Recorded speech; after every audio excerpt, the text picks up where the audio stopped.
Olá, pessoal, tudo bem? Sejam bem-vindos aí. Vamos começar. Quem chegar depois aí está sendo gravado também, a gente vai disponibilizar a gravação depois. Então vamos iniciar.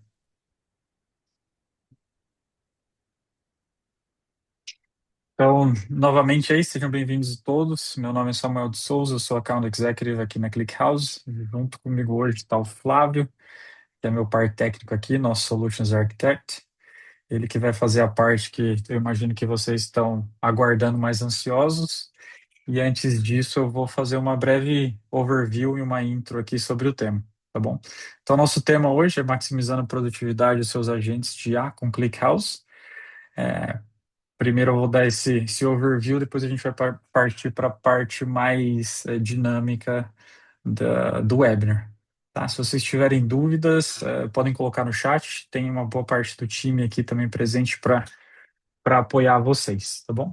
Só para dar um overview da agenda aqui de maneira bem rápida. Hoje vamos falar um pouco, começando sobre os desafios na era de IA e o limite das arquiteturas legadas, né? Vamos falar um pouco também dos requisitos básicos para conseguir escalar os workloads de IA. E vamos dar um overview aqui de ClickHouse, como sendo a plataforma de dados unificadas para aguentar esse tipo de workload. Vamos falar um pouco da performance superior da eficiência de custo da ClickHouse. Vamos falar de alguns casos de uso de empresas líderes globalmente de IA. E depois vamos partir para a demonstração e no final a gente vai ter um tempo exclusivo lá para Q&A. Tá bom? Então vamos lá. Pessoal, sabemos que o potencial da IA é inegável, né? Provavelmente eu imagino que todos vocês daqui estão envolvidos em diversos projetos de inovação, de reestruturação utilizando IA. No entanto, apesar do ritmo de adoção estar extremamente rápido, os clientes têm sofrido uma série de realidades difíceis ao tentar colocar esses projetos em produção, né? Ao tentar escalar e colocar em produção. Então, o que a gente tem visto across the board é que os times de dados estão sobrecarregados com essa demanda, né? E a gente vai falar um pouquinho mais sobre isso, né? O primeiro ponto aqui para a gente explorar é com relação às expectativas. Então, existe uma expectativa gigantesca para colocar esses projetos em produção. Porém, eu diria que na grande maioria, quando a gente pensa nos dados e na infraestrutura, né, na arquitetura atual, elas não estão prontas para esse tipo de workload, né, causando aí, como eu disse, uma demanda muito grande, uma complexidade gigantesca para os times de dados, né? E o volume de dado também só tende a aumentar à medida que você tenta escalar esses casos de uso, né? Então ele aumenta exponencialmente. Porém, o nível de confiança que as empresas têm, né, nos seus dados, que eles estão prontos para esses workloads de IA e, consecutivamente, que as respostas da IA também estão corretas, estão diminuindo, né? E daí a gente tem uma correlação também entre risco e controle, né? A gente sabe que os agentes de IA, eles introduzem um nível de complexidade novo, de risco para as empresas, e ao mesmo tempo também está reduzindo o nível de controle que as empresas têm sobre os seus dados. E no final das contas, a gente tem uma conta, na verdade, que não fecha, né? Onde o retorno ali no investimento desse projeto não se sustém. E a única maneira de escalar é escalando os gastos exponencialmente, o que acaba inviabilizando muitos desses projetos, né? Então a ideia hoje é cobrir um pouco mais sobre isso e como que a ClickHouse entra para solucionar muitas dessas dores, né?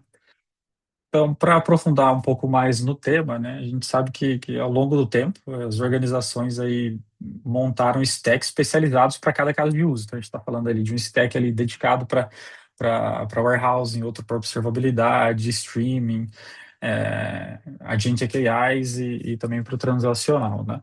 O que é totalmente normal. Porém, isso acaba criando uma complexidade muito grande.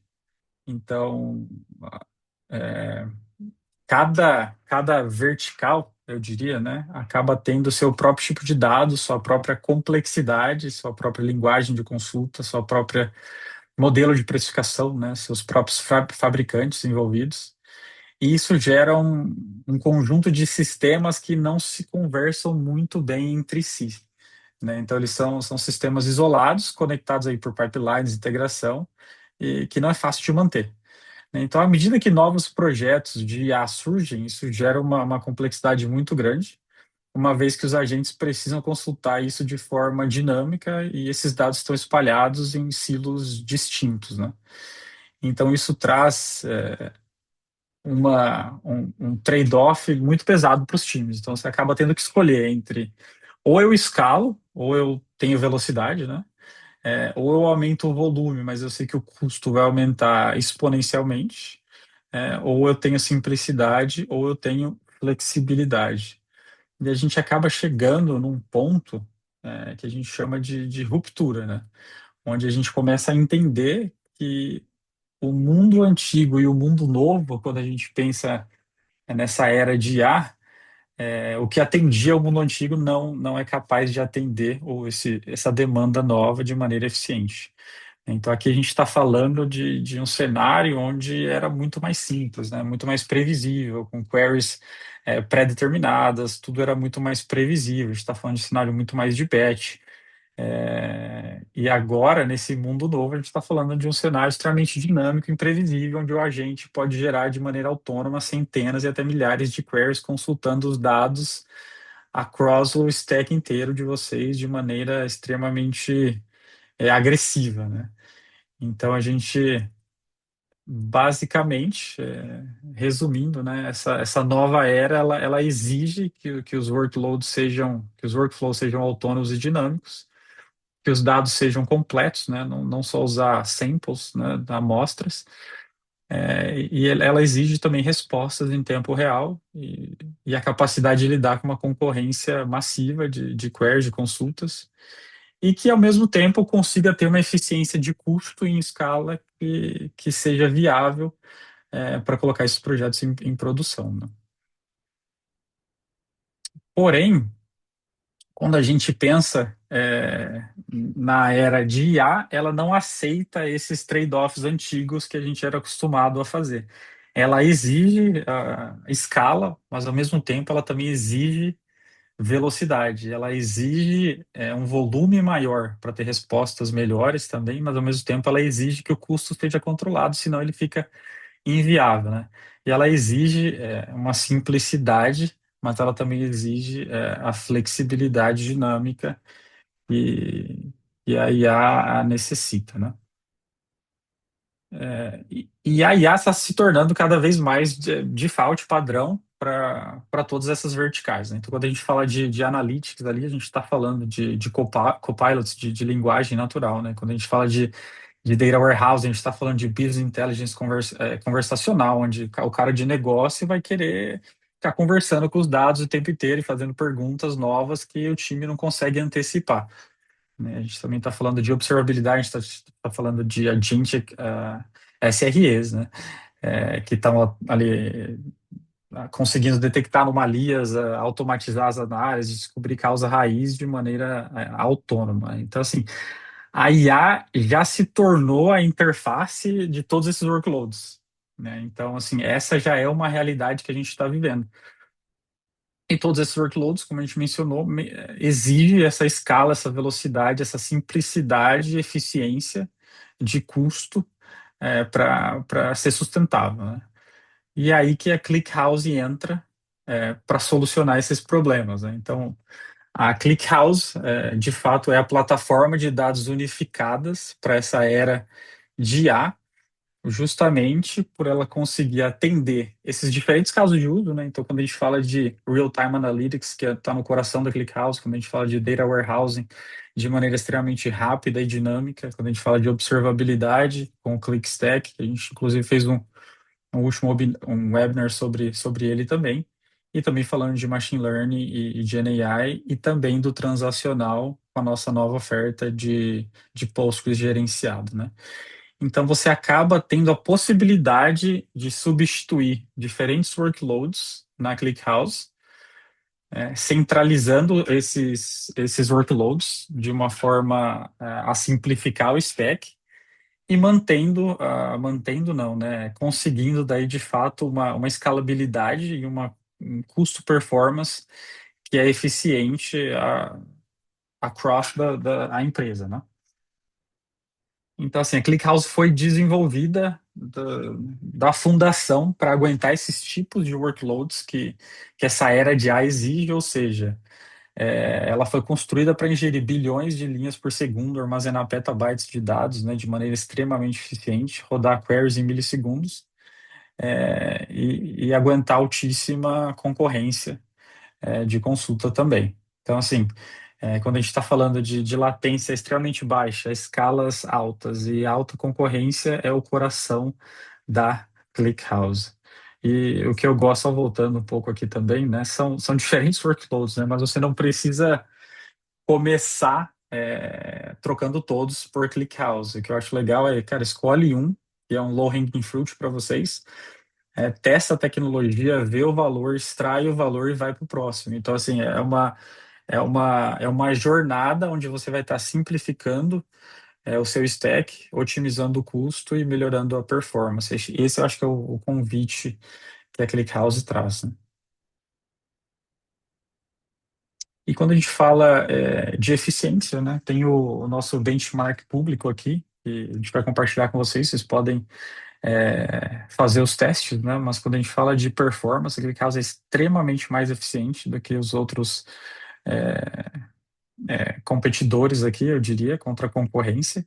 E não está atualizado aqui, mas recentemente a gente lançou também um benchmark de custo, né, que chama o Cost Bench, onde você pode comparar também não só a eficiência, mas também a questão de custo, né? Então, com os dois, você tem um benchmark extremamente robusto de custo-performance que mostra aquele caso posicionada de maneira extremamente agressiva no mercado, né? Isso reflete bastante no crescimento da ClickHouse. Então, só nos últimos 3 anos, né, são mais de 3 mil novos clientes. Isso aqui também precisa ser atualizado, porque só no primeiro trimestre desse ano entraram 1.000 novos clientes na base. E isso eu acho que prova que o mercado ele tá demandando essa eficiência, né, de custo e de performance para aguentar esses workloads de IA que a gente acabou de comentar. Tá? Então, nossa missão é muito simples, tá? Nossa missão é tornar todos os dados instantaneamente disponíveis para todas as pessoas, para todos os agentes e para todas as suas aplicações. E aqui é só um pouco de como as empresas líderes, né, em tecnologia, em IA globalmente, têm confiado bastante na ClickHouse para os seus workloads. Eu gosto bastante dessa citação aqui desse coach da Tesla, né? Dados na ClickHouse são melhores do que dados em qualquer lugar. Isso vai muito na linha do que a gente estava falando, né? De simplificar o stack e também de ser mais rápido, mais performático e com um custo muito mais otimizado também.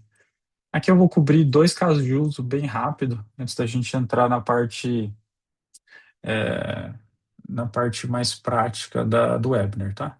Então, a Anthropic, eles fazem gestão de petabytes de dados diariamente na ClickHouse, né? Por uma escala gigantesca, eles substituíram outras plataformas legadas que não conseguiam acompanhar a escala da Anthropic. Tem muito mais detalhes lá no caso de uso que é público. Vocês podem encontrar todos esses casos de uso no nosso site.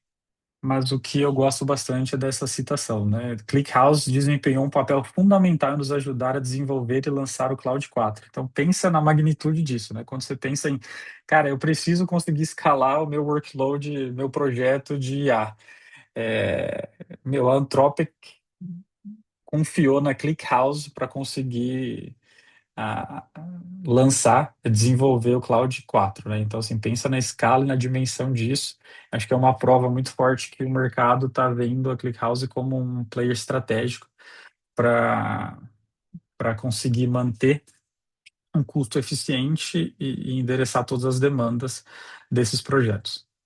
Aqui é um outro caso de uso público, aqui local, falando do Mercado Livre, né? Antes, apesar da volumetria ser gigantesca, né, eles tinham 1% de visibilidade de traces, justamente pela capacidade de analisar tudo isso de uma maneira performática. Quando eles migraram para ClickHouse, hoje eles conseguem ter 100% da visualização dos traces, né? Aí você fala, poxa, mas a consulta ficou mais devagar. Não, ficou 50 vezes mais rápida. Não, mas ficou mais caro. Não, ficou 50% mais barato, né? E a citação do time é que ClickHouse deram para eles a flexibilidade que eles precisavam para obter insights técnicos e de negócios para preparar para o futuro. Então, vai muito na linha do que a gente está falando. A tendência é que esses workloads de IA eles aumentem, que a demanda aumente, que a volumetria de dados aumente. Então, assim, se você não tiver uma plataforma de dados que seja extremamente eficiente para lidar com essas demandas, é muito difícil você conseguir escalar de forma sustentável. E esse é o claim que a ClickHouse faz, né? Que a gente é essa camada de dados que aguenta esses workloads de maneira rápida, escalável e custo otimizada. Bom, agora eu vou passar a parte, passar a bola aqui para o Flavinho para dar continuidade na apresentação aqui na parte mais técnica, tá bom? Boa, obrigado, Samuel. Prazer, pessoal. Bom dia. Obrigado quem dedicou um tempo aí para estar com a gente nessa terça-feira de manhã, meio de Copa.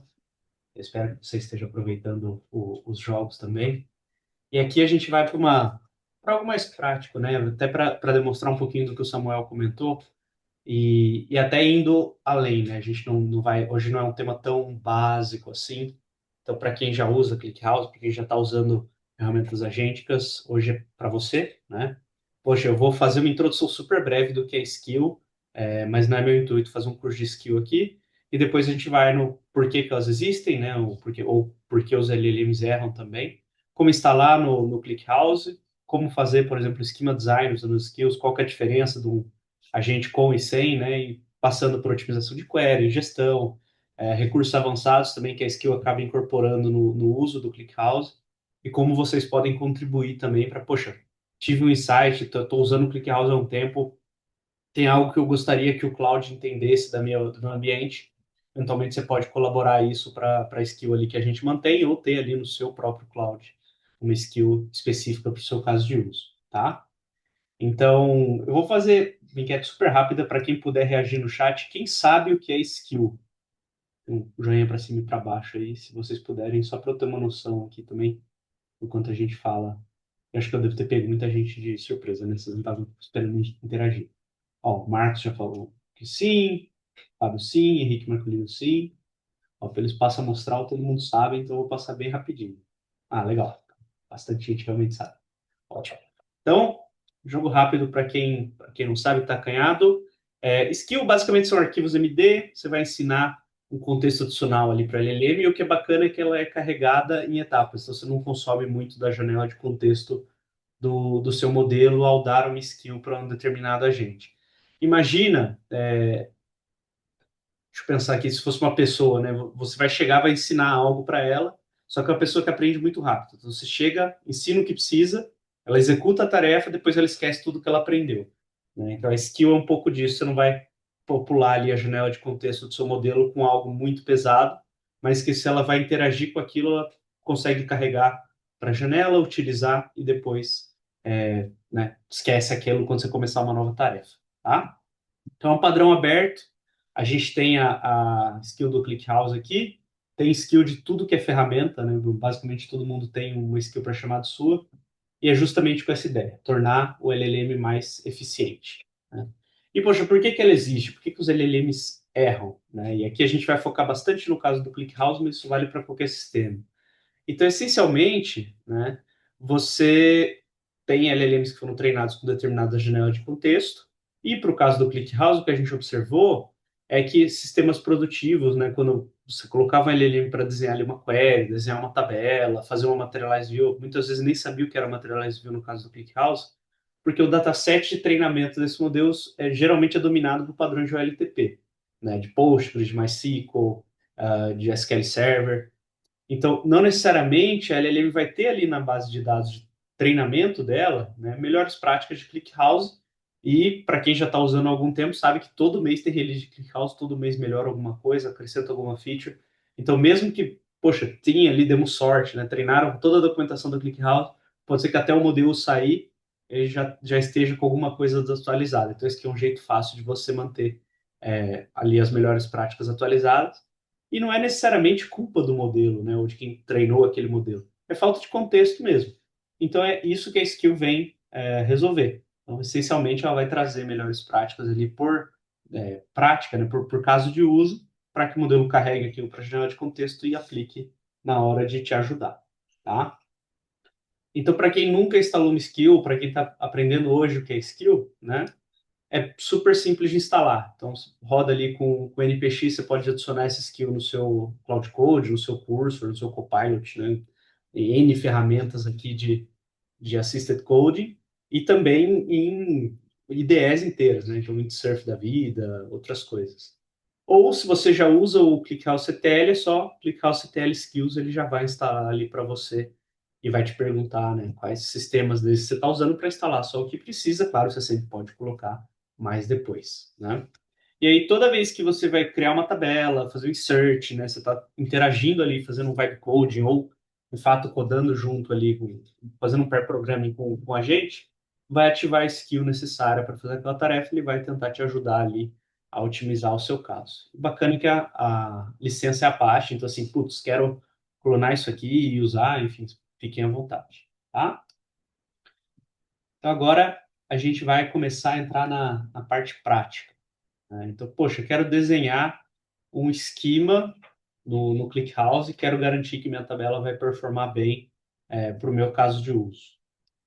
Então, o primeiro cenário, vamos pegar aqui um agente sem skill nenhuma, né? Qual que é a tendência?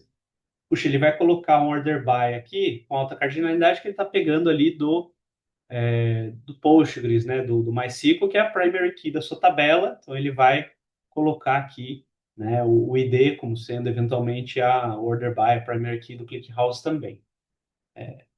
Qual que é o problema disso? Para quem já usa ClickHouse, talvez já tenha sacado.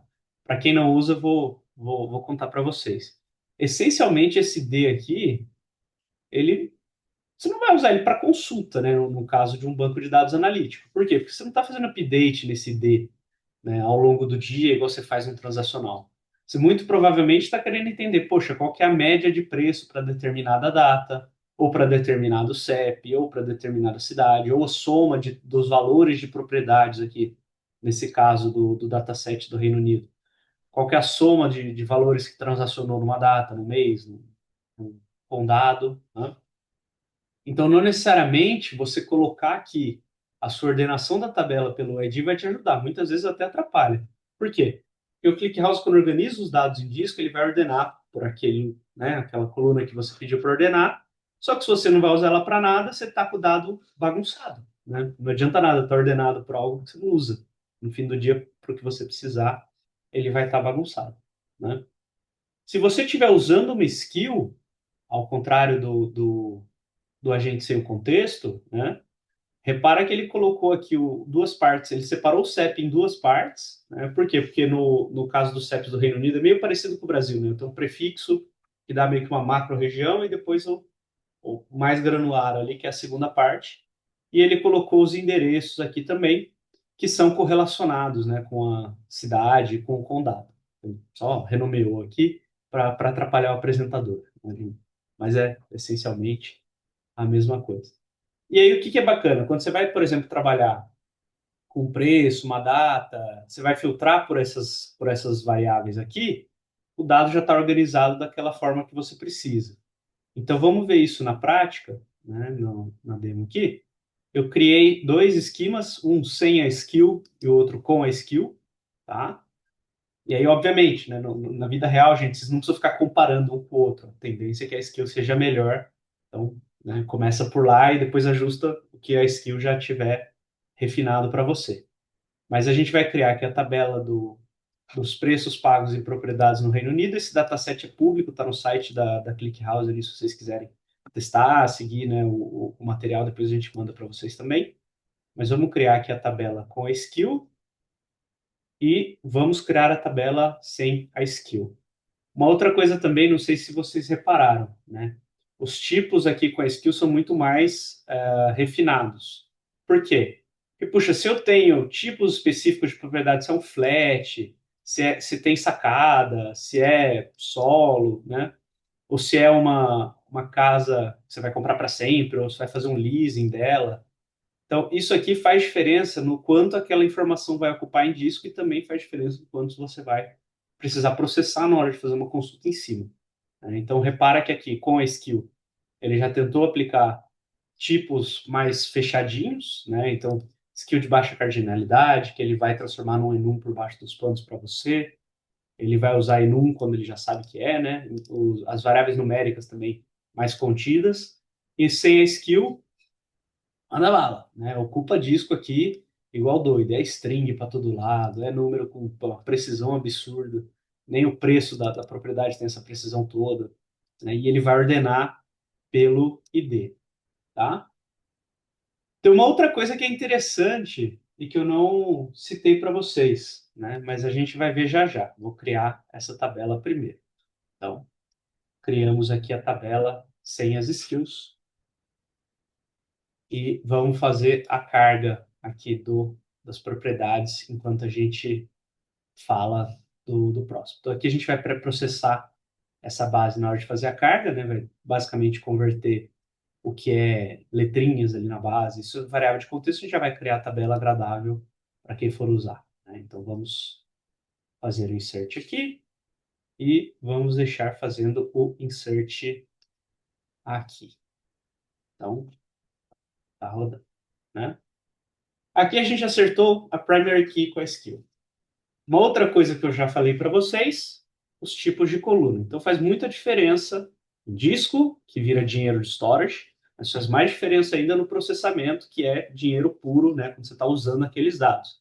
Então você acertar a tipagem das suas colunas pode parecer simples, né, no mundo que a gente vem de o celular hoje mais poderoso do que provavelmente o computador que vocês usaram na infância, eu arrisco dizer, né? Eu espero que não tenha gente tão nova aqui que isso não seja verdade, mas essencialmente, né, se você tratar as colunas ali com os tipos corretos, você vai reduzir muito a sua necessidade de recurso computacional, consequentemente, você vai reduzir seu custo, né? Porque o custo é diretamente proporcional a quanto CPU, quanto de memória você vai precisar, e no disco, né, isso também é proporcional direto ali. Então, a gente acertou aqui as colunas, né? Tem uma outra coisa, vamos ver se já terminou o insert aqui. Opa, esse cara falhou, né? O outro está rodando aqui, essa base é grande, já subiu 6 milhões de linhas. Mas por que esse cara falhou? Porque ele tentou fazer um insert, né, num bloco com partições demais. Então, poxa, mas o ClickHouse não escala, ele não acompanha isso? Acompanha, né? Só que o que a gente fez aqui, nessa partição, é que a gente escolheu uma partição extremamente granular. E aí o próprio ClickHouse vai te falar, puxa, isso aqui vai dar problema depois, isso aqui está dando problema até para trazer os dados para disco, porque ele está gerando muito arquivinho pequeno em disco que vai penalizar você em performance, vai penalizar você em computação, né? Então, no ClickHouse, a partição ela não é algo que vai te ajudar com performance, ela vai te ajudar com gestão dos dados, e a gente vai falar mais disso um pouco para frente, né? Mas para quem vem às vezes do mundo de data lake, que os arquivos, né, basicamente a sua única separação de arquivos era um path no Object Storage, com as famosas, né, tabelas Parquet, tabelas CSV, né? Se você está acostumado a particionar o dado para ganhar performance, às vezes até no LTP, dependendo do caso, né, faz sentido também adotar partição. No ClickHouse, a partição é muito mais para gestão de dado do que para performance propriamente dita. Então, aqui eu tentar acertar, né, não, vou fazer um negócio genial, vou particionar no zip, né, que é o CEP, vou particionar na data para eu fazer minhas consultas. Você acabou criando uma tabela que para carregar fica muito pesada, né, e aí o próprio ClickHouse te avisa, olha, não vou fazer essa carga, refaça ali a sua estrutura de tabela, porque isso aqui vai te penalizar para o resto da sua vida, né? Então não faz sentido a gente começar, tá? Então, aqui ele não carregou, aqui ele já inseriu bonitinho, você viu? 31 milhões de linhas em 140 segundos, 2 minutinhos, né? Nada mal. Beleza, então temos a tabela carregada, agora vamos pensar em otimização de queries. Bom, se eu já carreguei, agora fazer consulta, né? Senão ninguém estaria carregando uma base analítica. Então, uma das coisas que no ClickHouse, principalmente nas versões um pouco mais antigas, era muito forte, né? Era você colocar a tabela, né, numa ordenação incorreta aqui na hora de fazer um join. Por quê? Porque ele fazia o broadcast da tabela da esquerda, né? Isso, da esquerda. Então, essencialmente, você estava fazendo o broadcast da maior tabela que você tinha, ao invés de propagar a tabela pequena, né? Para quem não sabe o que é broadcast, é essencialmente isso, né? Ele está mandando os dados da outra tabela para fazer o join, está espalhando isso no cluster para que você faça esse join paralelizado, tá? E aí, ao você propagar a tabela grande, você usa mais recurso, você usa mais memória, isso fica mais lento, isso pode dar topar a máquina, né, na memória que ela tem, ao invés de você simplesmente fazer um join mais leve, né? Vamos propagar a tabela pequena, ou vamos fazer um subselect filtrando aqui antes de fazer esse join com a nossa tabela, tá? E aqui ele também adota uma estratégia de paralelizar esse hash. Só, poxa, Flávio, você sabe de cabeça todos os algoritmos de joins e todo. Não, né, gente? Por isso que a gente coloca isso numa skill. A gente lê a documentação, destila isso para uma skill ali e coloca o nosso modelo para ajudar a gente. Então, na prática, né, quando a gente vem aqui com o skill otimizado, deixa eu fazer aqui, vou carregar o nosso dataset de Nova York também, né? E vamos fazer o mesmo aqui pro Nova York sem a skill para a gente comparar. E depois ele tem aqui as buscas, né, do CEP aqui de Nova York. Então, essa busca aqui é uma tabela para a gente ter o que são as zonas na nossa base de táxi, tá? Vou deixar esse cara aqui pronto. Aqui ainda está rodando. Ó, repara, do lado de cá, puxa, eu rodei a de cima da carga, né? Eu não mostrei para vocês. Mas deu para ver, né? Uma já carregou, tá bonitinha, a outra ainda está aqui carregando o dado. Por quê? Porque a gente está fazendo um monte de transformação no dado ali, linha a linha, convertendo tipo de pagamento para string, convertendo ID, convertendo date time. Repara que isso aqui depois vai custar, né? Vai custar processamento, vai custar na hora de você fazer um join. E aí depois, né, a gente criou a tabela de zonas de Nova York, desse lado aqui, sem as skills, com uma ordenação, essencialmente, para, não, tem pouco dado, vou deixar sem ordenação. Né? Isso aqui impacta também. Claro que aqui é um exemplo com nem 40 linhas, né? Então você vai ver menos o impacto disso. Mas na vida real vai impactar bastante. Né? A gente já vai começar a rodar a query aqui para vocês verem essa diferença. Então, vamos vir aqui. Uma outra coisa que é bacana, né, do ClickHouse, que não necessariamente o LLM vai ter na janela de contexto ali para saber, né, que isso existe. É o conceito de Materialized View, principalmente de Aggregate Merge Tree do ClickHouse. Né? Então, se você começou a usar agora, não conhece, se você já usa, nunca usou Aggregate Merge Tree, depois eu recomendo bastante, né, que dê uma lida. É um recurso muito poderoso para você pré-agregar os dados, principalmente para quem vai fazer um caso de BI, vai fazer um caso que você vai consolidando informação e quer serviço rápido, às vezes subsegundo, puxa, facilita bastante você já ter isso pronto. E ao contrário de outras tecnologias que eventualmente você tem que agendar uma carga disso, você tem que gerir mudança de estado, você tem que gerir, por exemplo, puxa, eu estou fazendo uma média, agora vi outros valores, como é que eu faço a média matematicamente correta? Né? Se eu tinha 10 vezes um determinado valor e agora chega outro, você precisa fazer a média considerando 11 fatores, não a média da média.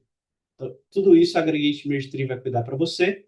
Aqui a gente vai criar uma, né, para somar a receita diária por bairro de Nova York e vai fazer ela ficar amarradinha, né, com a receita de cada cidade, né, vai jogar aqui para a receita de cada bairro, né, e vai ler da nossa tabela de viagens. Por que isso é legal? Porque toda vez que eu inserir uma nova viagem, ela já vai somar aqui para a nossa sumarização de receita.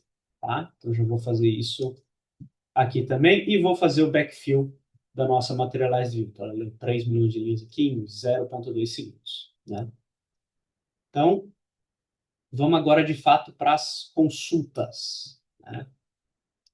Primeiro que essa consulta 1 aqui de Londres vai rodar em 0 segundos, por quê? Porque a gente tomou falha na hora de colocar os dados na tabela de Londres, né, sem a skill. Por quê? Porque a gente desenhou o nosso esquema com partição demais, né? Então ele vai falhar aqui para carregar. Não, a gente não tem nem como comparar essa primeira consulta, mas com a skill aqui a gente tem, né, a tabela. Vamos ter uma ideia aqui do preço médio por ano em Londres. Vamos ver. Leu 31 milhões de linhas para calcular esse preço médio ano a ano em 0,2 segundos. Bacana que, de fato, tá indo bem, né? 30 milhões de linhas em 0,2 segundos. Não conheço muitas tecnologias que conseguem fazer essa agregação tão rápido. Tá? Vamos aqui para a segunda query, que é de bairros mais caros. Então, nos bairros mais caros, e toda vez que eu troco aqui, ele volta para o topo do arquivo, tá, gente? Por isso vocês estão vendo eu scrollar para cima e para baixo igual doido. Essa query aqui não vai rodar, né? Vai rodar, na verdade, em zero, porque não tem dado, não consegui carregar, mas vamos rodar aqui para saber quais será que são os bairros mais caros em 2020 no Reino Unido. Então, vamos entender aqui. Lemos 6 milhões de linhas. Olha que interessante, repara que a gente não precisou ler a tabela toda, né? Então, aqui, ao invés de ler as 30 milhões de linhas que eu precisei ler para fazer a média em Londres para todos os anos, aqui eu filtrei um ano só, né?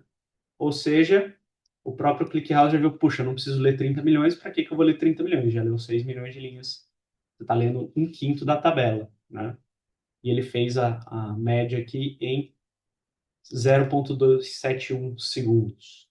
Bem bacana, que ele já pegou quantas propriedades, qual foi a média, né, para cada cidade, para cada distrito. Tá?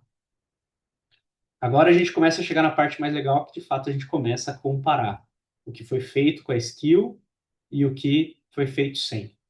Então vamos rodar aqui a média, né, naquela base de Nova York, média por número de passageiros para todas as viagens. Então deu 0,133, ele deu as 3 milhões de linhas da nossa base. Né? Poxa, mas e se a gente tiver usado a skill aqui e tiver os dados organizados de forma otimizada? Não deu tempo nem de eu terminar de falar, vocês repararam, né? Então deu 0,028 segundos contra 0,133. E repara na quantidade de memória que ele usou. Aqui foi 36 MB de memória para rodar essa consulta. Aqui foi 15 MB. Então rodou metade da memória e quase um quinto do tempo, simplesmente porque a gente estruturou a nossa tabela aqui, né?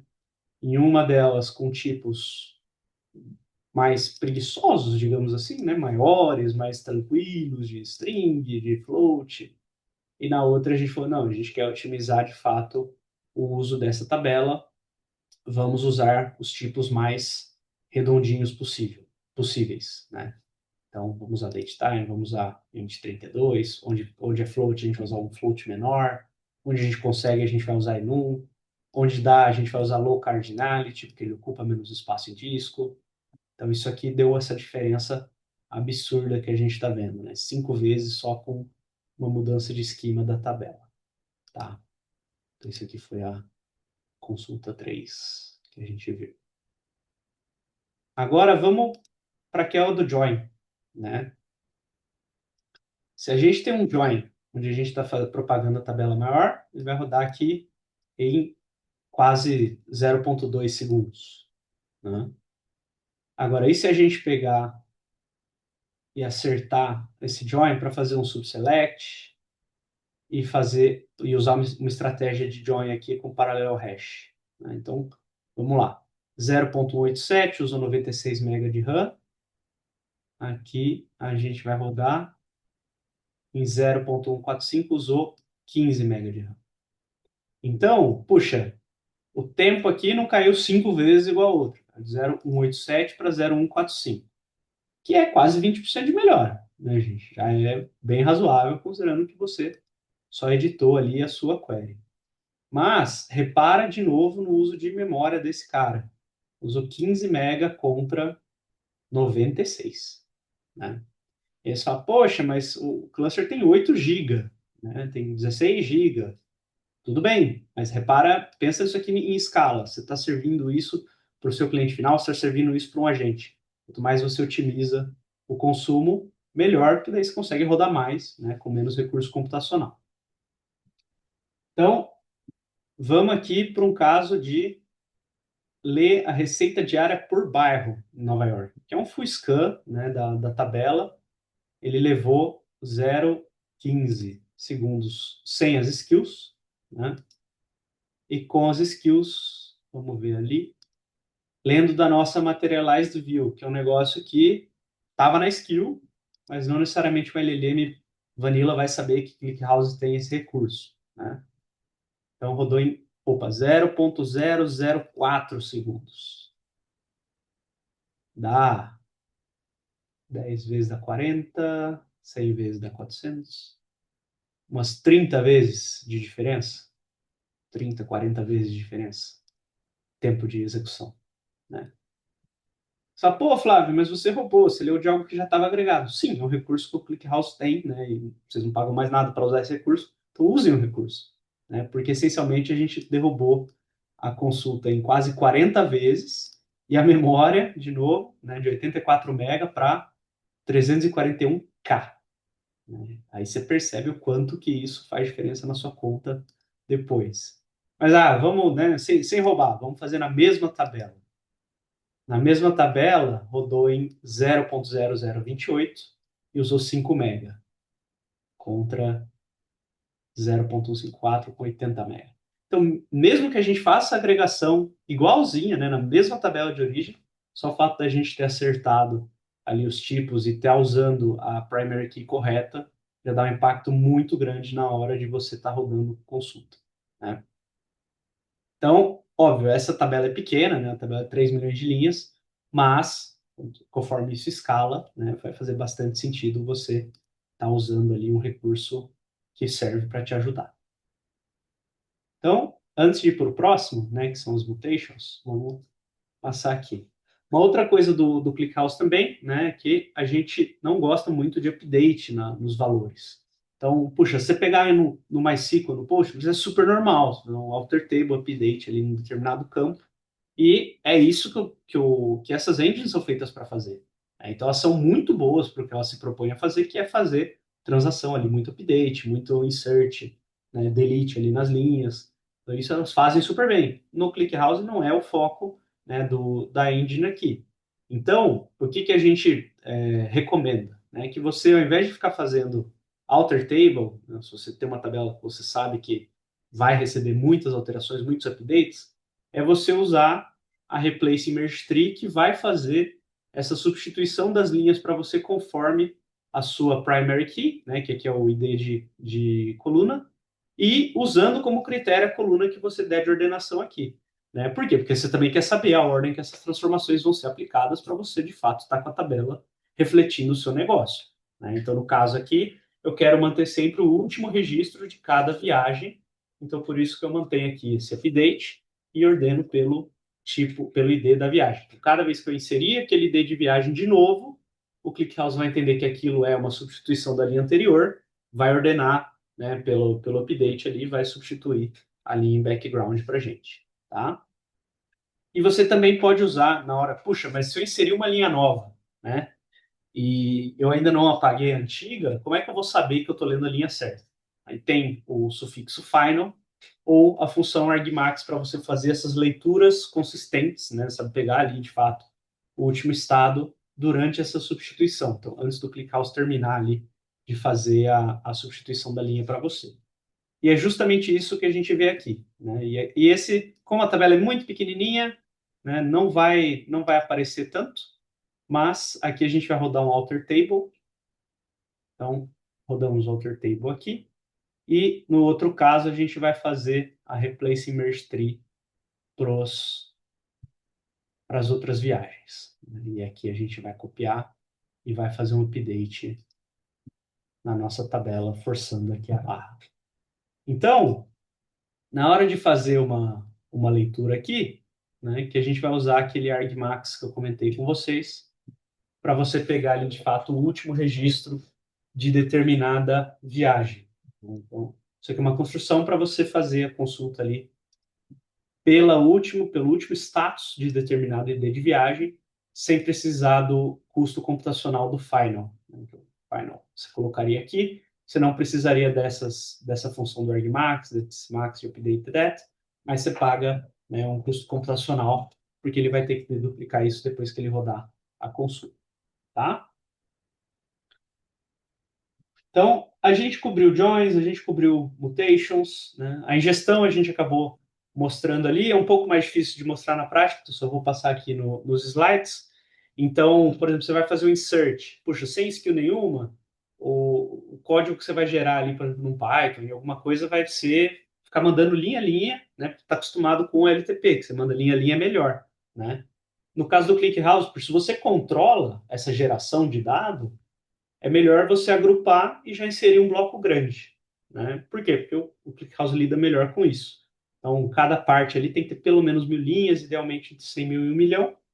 Mas, às vezes, você não controla quem está gerando essas linhas, né? Se não é você que está escrevendo os dois lados do código, ou se você recebe isso de alguém, ou se você tem, por exemplo, um sensor, ou se você tem um caso de observabilidade, né? Então, pode ser que você prefira usar um async insert, que o próprio ClickHouse vai acumular esses registros em memória antes de escrever eles para disco. Né? Isso aqui é um negócio que a skill vai saber muito bem que existe, né? Vai poder usar ali o recurso e que não necessariamente vai estar ali no corpo de treinamento do modelo. Tá? Então, recursos avançados a gente também mostrou, né? Basicamente você vai pré-agregando ali no momento de ingestão. Então, ingerir um dado novo, ingeriu ali, por exemplo, uma nova, vamos supor que você está fazendo um sistema contábil, né, uma base ali, em que você vai ter muitas transações, muitas vendas, por exemplo, ao longo do dia. Você quer ir fazendo um painel para acompanhar isso? Então, você pode ir agregando ao longo do dia, né? E quando você precisar consultar isso, já vai estar pronto para você. O particionamento que a gente comentou também, né? É principalmente para gerenciar dados. Então, pensa nele como você vai particionando, por exemplo, por ano, né, e você tem uma política de retenção de 5 anos, por exemplo. Se você particiona a sua tabela aqui por ano, quando der o ano 6, você pode dropar toda aquela partição do ano anterior. Né? Então, você não precisa mais daquele dado. Você dropar uma partição inteira da tabela é um processo muito leve do ponto de vista computacional. Ela simplesmente esquece que aquela tabela existe, depois vai sobrescrever coisa no disco ali e está tudo certo. Né? Agora, se você for usar pensando em performance, você vai ter. Primeiro que, assim, não é para isso, né? Então é para gerenciamento, não para performance. Mas se você tenta particionar, por exemplo, por algo muito granular, para falar assim, não, eu quero que o ClickHouse vá certinho na pasta, no arquivo que está esse dado, né? E você acaba particionando ali de forma muito granular. Você vai ter merge lento, você vai eventualmente ter uma tabela com partes demais, né? Isso vai penalizar o seu dia a dia, não vai te ajudar. Né? Então, isso é um negócio para a gente ficar atento. E aí, poxa, como é que eu contribuo, né? Ou como é que eu leio toda a skill ali para saber o que eu uso, o que eu não uso, o que faz sentido, o que não faz sentido, o que no meu caso, eventualmente, é um pouco diferente, né? Então, o repositório ele é público do Agent Skills. Eu até esqueci de abrir ele aqui. Ai, meu Deus. Aí. Peraí, ClickHouse Agent Skills. Então, o repositório ele é público, todo mundo pode ver, pode contribuir, né? Tem a estrutura ali de skills padrão de mercado, então vai ter uma pasta de best practices, tem coisa para coding em JavaScript, por exemplo, para fazer deploy do ClickHouse em nuvem, para fazer deploy do ClickHouse Postgres, né? Para quem usa, por exemplo, localmente, tem o CHDB para você poder rodar pandas usando a engine do ClickHouse. Então, para quem nunca ficou abrindo data frame em pandas, que sabe que o negócio demora, ocupa recurso para caramba da máquina, né? Não quer aprender tudo de novo para usar o CHDB, puxa, tem skill para isso. É muito simples você começar a usar ali o ClickHouse para substituir o processamento do Pandas. E isso que é legal, não muda a API do Pandas, tá, gente? Quem ainda está acostumado ali, a mesma API do Pandas, mesmo código, você só muda a engine que está rodando por trás. Isso aqui é muito legal para quem está fazendo coisa local, né? Quem está testando, ou eventualmente precisa treinar um modelo e depois querer rodar em ClickHouse. Tá? Então, assim que vocês contribuem com o ClickHouse, vamos ver o impacto dessas skills na prática, né? Vou pegar aqui um diagnóstico para comparar o mesmo bloquinho, né? Com e sem a skill para a gente sumarizar. Então, repara, por exemplo, que aquela nossa tabela de viagem de Nova York, né? Em disco, a com skills está ocupando 7 partes e usa 80 mega, né, de disco. Sem skills são 215 partes. Então, ao invés de abrir poucos arquivos, né, e processar isso rápido, vai ter que abrir um monte de arquivinho, e isso que começa a pressionar mais a memória, a ocupar mais tempo ali na hora de processar uma query, né? E isso no caso das viagens, né? De novo, é uma tabela pequena, mas pensa quando essa tabela vai crescendo, quanto isso não vai te impactar, né? E a receita diária que a gente viu ali já foi agregando com a Materiais View, é uma parte com 60K. Então, você ganha quase 100 vezes de ganho de velocidade aqui e diminui muito a sua necessidade de computação, né, na hora de calcular, por exemplo, uma média, uma soma. E isso em disco, que é bem mais barato, né, que CPU e memória, vai te ocupar 60K. Realmente é um negócio que faz muito sentido, né? Beleza? E aí, como bônus, pessoal, para quem está construindo outros sistemas, né? Às vezes você está usando skill, às vezes você está construindo um sistema agêntico seu, né? Um outro jeito de melhorar e aumentar a produtividade dos agentes é você conseguir monitorar o que eles estão fazendo para iterar e melhorar, né, o seu prompt, testar outros modelos para eventualmente baixar custo. Então, essa é justamente a ideia do Langfuse, né, que é uma plataforma open source também, então dá para testar local, dá para testar gerenciado, para você monitorar seus agentes de IA, que no meu caso eu estava literalmente monitorando o Cloud Code, né? Então, você monitora ali, vê ele chamar as ferramentas, vê ele gerar resposta para você, né? E consegue acompanhar aqui tudo que o Cloud está fazendo. No meu caso, o Cloud, né? No caso de um projeto, por exemplo, de um outro agente, vamos pegar aqui um agente de suporte, né? Você consegue ver aqui ele buscando contexto para dar uma resposta para um determinado usuário, né? Então, isso aqui também é bem legal para você aumentar a produtividade do LLM ali, tá? Show de bola. Então, considerações finais aqui. Eu vi que tem bastante pergunta, né? A gente já vai responder também. Samuel, tem alguma consideração? Quer falar alguma coisa? Obrigado, Flavinho. Pessoal, acho que é isso. A, a ideia é otimização, performance e custo. Se pudesse resumir tudo, né? E é exatamente isso que a IA demanda e é isso que a ClickHouse oferece, né? Então, acho que a mensagem é essa. Se tiver dúvidas aí, pessoal, por favor, coloquem aí no chat, no Q&A, a gente vai estar respondendo. O Flavinho colocou aqui na tela o QR Code, mas a gente vai compartilhar com vocês a apresentação, né? Quando você inicia um trial no ClickHouse, você tem $300 de crédito. Aqui vocês estão ganhando $100 adicionais por ter participado aqui do webinar. Se quiser pular para o próximo, Flavinho. Uhum. Aqui a página de recursos, né? De Machine Learning vai cobrir bastante coisa do que o Flavinho mencionou hoje, a documentação vai estar lá. E o último ali, caso de uso, para vocês lerem mais detalhes aí, não só os casos de uso que eu mencionei, mas quando você entra no site da ClickHouse para você selecionar o caso de uso, você consegue, putz, eu quero migração de BigQuery para ClickHouse, quero migração de Databricks para ClickHouse. Você consegue ver diferentes casos de uso específicos ali para a tecnologia talvez que você está utilizando hoje, pensa em migrar para ClickHouse. Então é bem direcionado, tá? Mas eu acho que é Boa. isso. Vamos responder Pro as Q&A, né? perguntas lá. Uhum. Exato. Vamos na ordem aqui. Eu vou começar pela pergunta do Lucas Messias, né, que perguntou: puxa, quer dizer que usar o left join para fazer o broadcast sempre da tabela da esquerda, durante o query planner seleciona a menor tabela para fazer o broadcast? Desde o ClickHouse, eu não lembro a versão certinho, mas foi uma das últimas do ano passado. A gente está começando a, de fato, otimizar isso para fazer o broadcast da tabela menor, tá, Lucas? Mas se você usou, por exemplo, o ClickHouse 23, acho que até o próprio 24, você tinha que tomar esse cuidado, Então, é o que eu comentei. Às vezes, né, o ClickHouse já evoluiu, já cobriu um eventual gap de dados de treinamento, né? Mas a skill ela vai estar sempre atualizada, é um jeito fácil de você mantê-la atualizada ali dos conhecimentos. Esse caso é um muito bom, né? Então, a skill é mais cuidadosa do que o ClickHouse de hoje precisa, mas, né, muito cuidado também não é problema nesse caso. O Leonardo perguntou, não entendi como o skill foi aplicado. Os MLs foram criados no VS Code, por exemplo, o Windsurf, depois ele colou na UI do ClickHouse Cloud. Sim, Leonardo.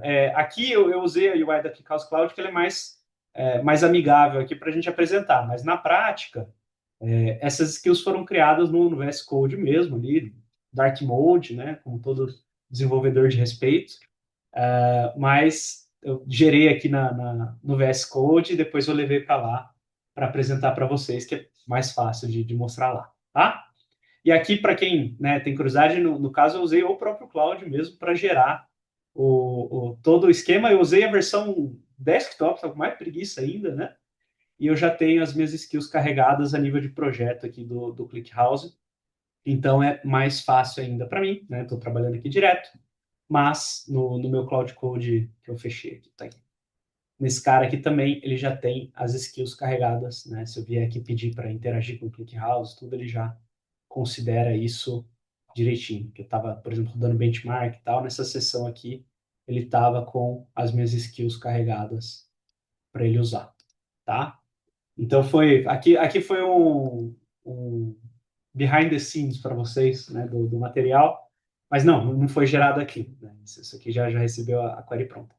Agora, se você quiser gerar a query aqui, né, o assistant nosso, obviamente já tem todas as skills carregadas no assistant, tá? Então, quando você está usando o assistente para gerar query e tudo, repara que ele mesmo já sinaliza, ó, apliquei melhores práticas para você, né? Então ele já traz aqui o que ele usou, e isso é legal até para quem está estudando, né? Poxa, quero, né, tô estudando, às vezes estou preguiça de ver um vídeo no YouTube, eu quero uma informação mais papum ali, você vem aqui, ele já te ajuda, já aplica melhores práticas, tá?